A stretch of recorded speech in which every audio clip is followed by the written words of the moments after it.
Ya, sekarang saat ini saya Hans Ebes berada di kawasan Bundaran Hotel Indonesia atau Bundaran HI Jakarta Pusat Indonesia. Nah, di suasana malam minggu bersama saya Hans Ebes tentunya, tepatnya di sekitar kawasan Bundaran HI Hotel Indonesia Jakarta Indonesia nih.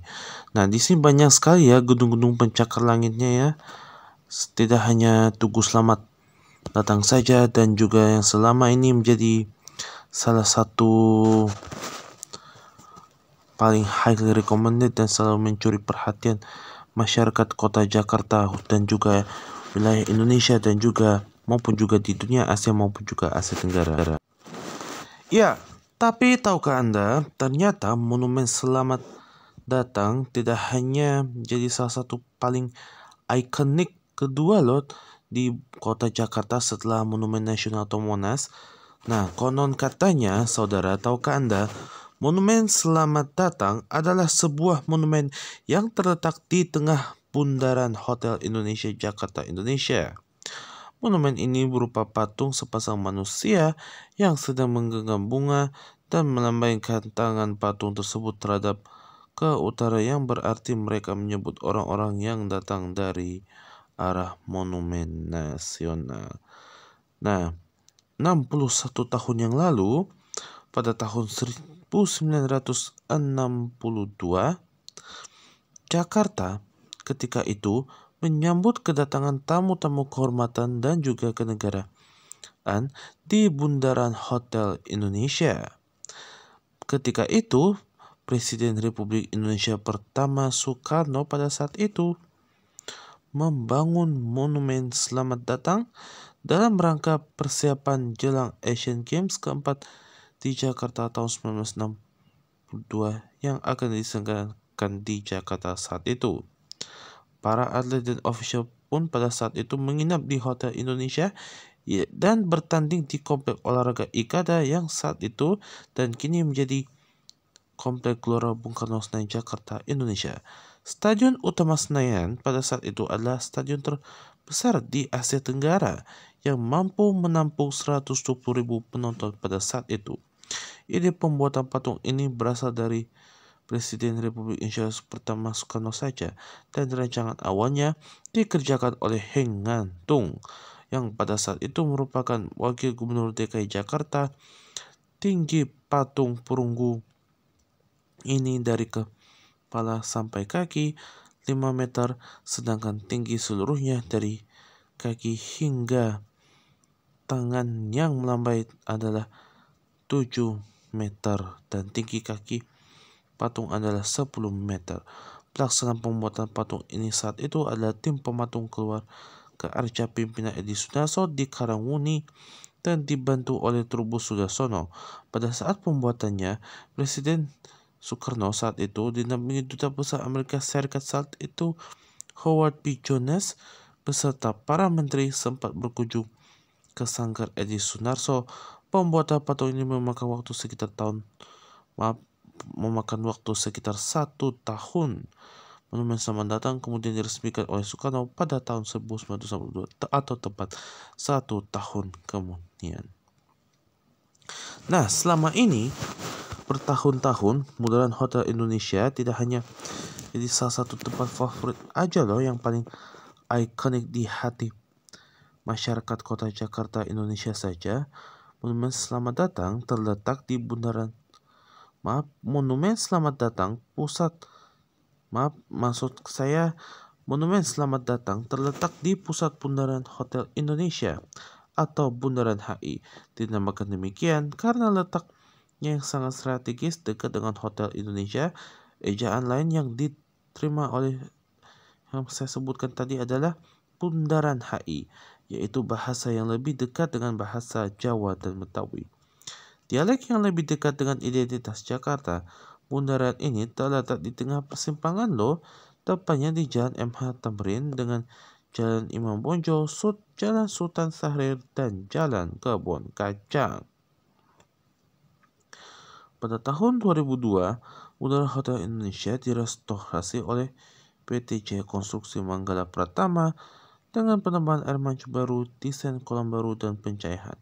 Sesudah era reformasi, Bundaran HI kembali diminati dan menjadi tempat populer untuk melakukan aksi demonstrasi.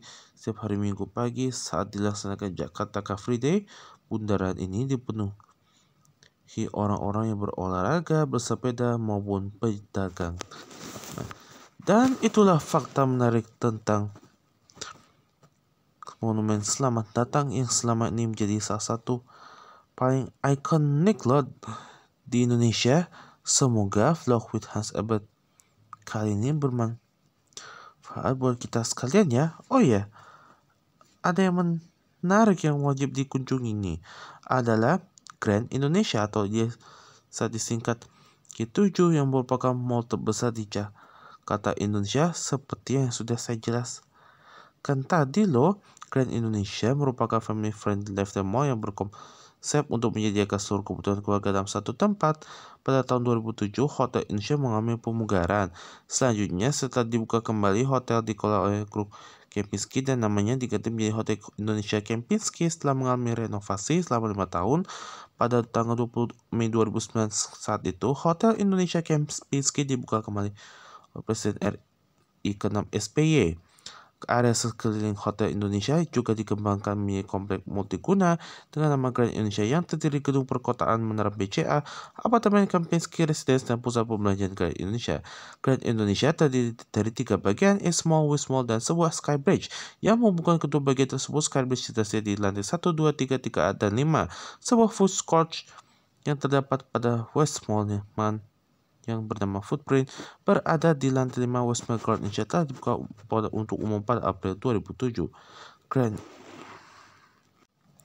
Dan kini Grand Indonesia merupakan salah satu mall terbesar di Jakarta Pusat, terbesar kedua di Jakarta setelah Mall Kelapa Gading di Jakarta Utara, dan terbesar keempat di Indonesia sesudah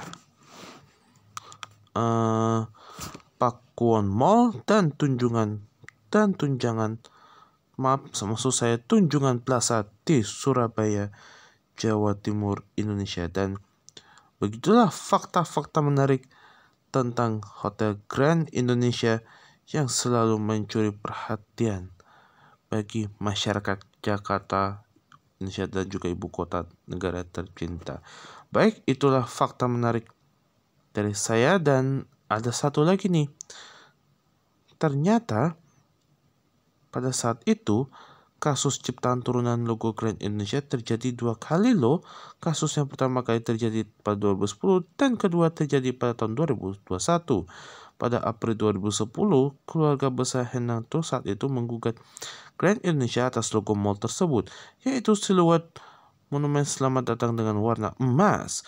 Kuasa hukum keluarga Hen saat itu, Andi Namaban, telah beberapa kali mengingatkan Grand Indonesia untuk tidak menggunakan siluet Monumen Selamat Datang sebagai logonya tanpa seizin keluarga besar almarhum Henantung saat itu.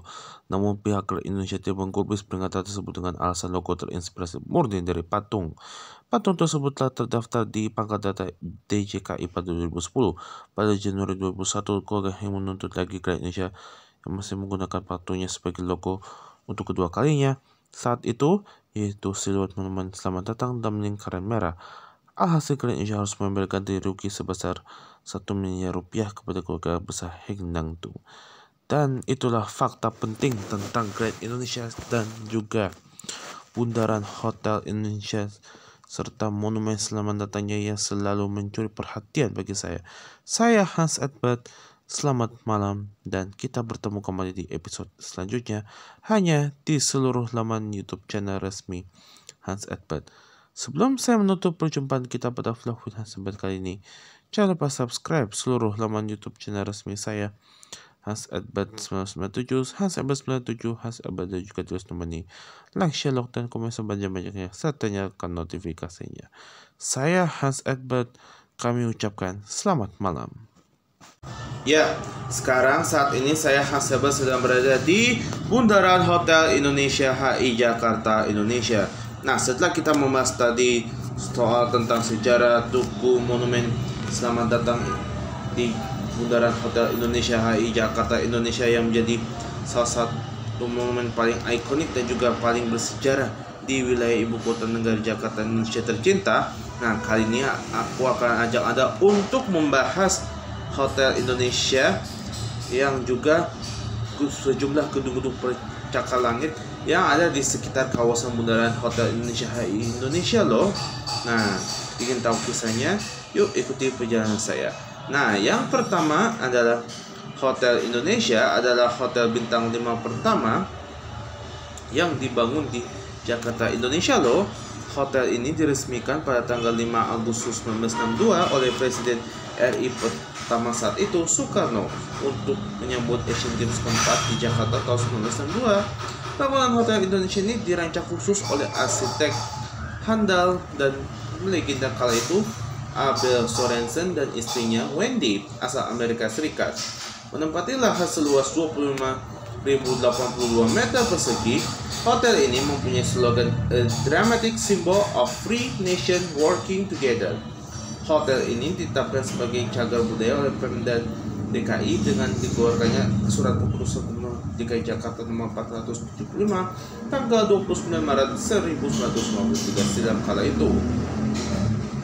Saat ini, Hotel Indonesia baru sudah selesai dalam tahap pemugaran loh. Hotel Indonesia dikelola oleh grup Kempinski dan namanya disesuaikan menjadi Hotel Indonesia Kempinski.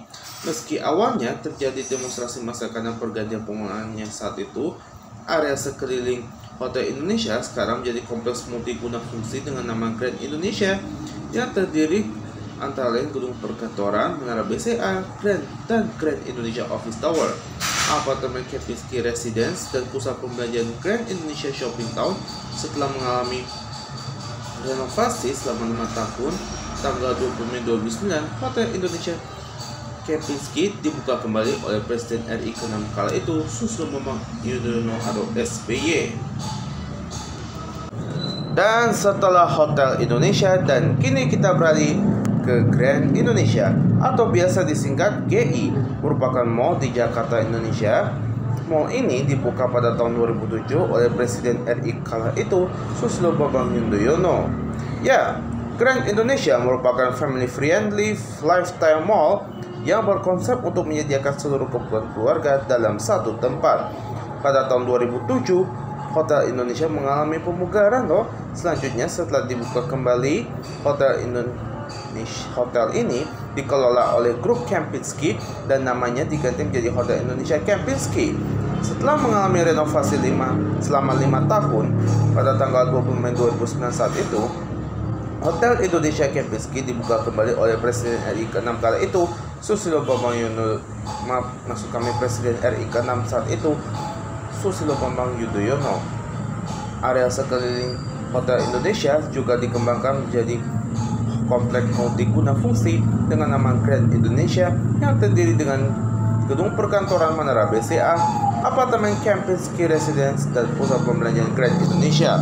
Grand Indonesia terdiri dari 3 bagian loh, antara lain East Mall, West Mall, dan sebuah skybridge yang menghubungkan kedua bagian tersebut. Skybridge tersedia di lantai 1, 2, 3, 3A, dan 5.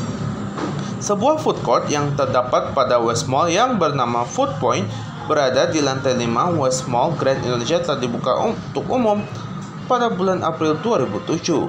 Grand Indonesia merupakan mall terbesar di Jakarta Pusat, terbesar kedua di Jakarta setelah Mall Kelapa Gading di Jakarta Utara, dan terbesar keempat di Indonesia setelah Fakun Mall dan Tunjungan Plaza di Surabaya, Jawa Timur. Selanjutnya, Plaza Indonesia atau biasa disingkat PI dibuka secara resmi oleh Menteri Pariwisata, Pos dan Telekomunikasi Republik Indonesia Job Ep pada tanggal 1 April 1990. Terdiri dari 4 lantai pertokoan kelas atas dengan luas 34.050 meter persegi. Pusat pembelanjaan ini terletak di bundaran Hotel Indonesia, tepatnya pada perantara Jalan MH Tamrin di kawasan bisnis utama kota Jakarta. Plaza Indonesia juga dilengkapi dengan Hotel Grand Hyatt Jakarta, sebuah hotel bintang 5 berlantai 28 yang dibuka secara resmi oleh Presiden RI ke-21 Soeharto pada tanggal 23 Juli 1991. Hotel ini memiliki lebih dari 300 kamar dengan desain modern minimalis, restoran-restoran eksklusif, dan fasilitas yang sangat lengkap.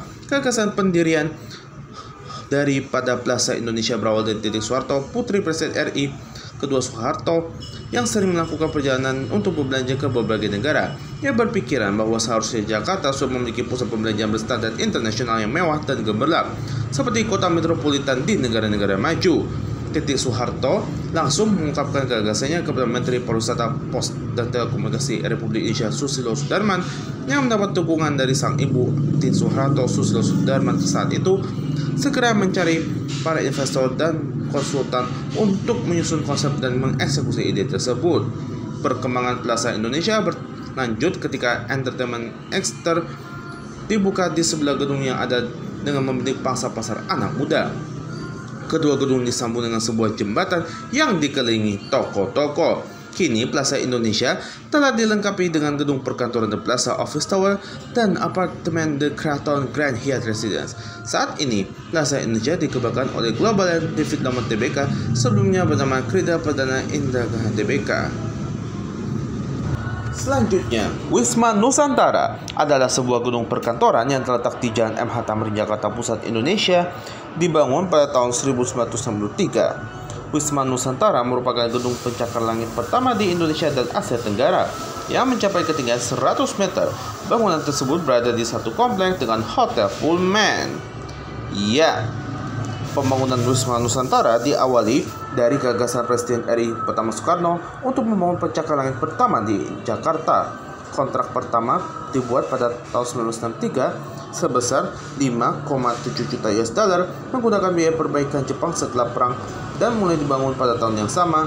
Namun penurunan nilai rupiah serta usaha kudeta menunda pembangunan Wisma Nusantara akibat dari kehabisan dana gedung tersebut tidak diselesaikan dan hanya menyisakan kerangka baja selama kurang lebih dari 5 tahun. Pembangunan dilanjutkan oleh Mitsui Construction & Co. pada tahun 1972. Setelah pembaharuan kontrak, Wiratman Wangsadinata, pendiri dari PT Wiratman & Associated, dipilih sebagai pengawas proyek pada tahun 1970 saat itu.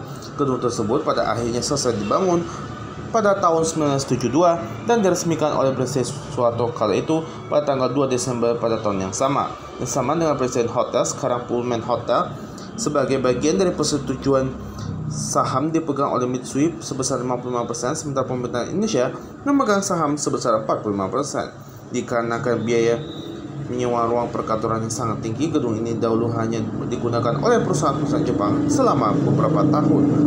Akibatnya, gedung ini memicu antipati masyarakat Indonesia.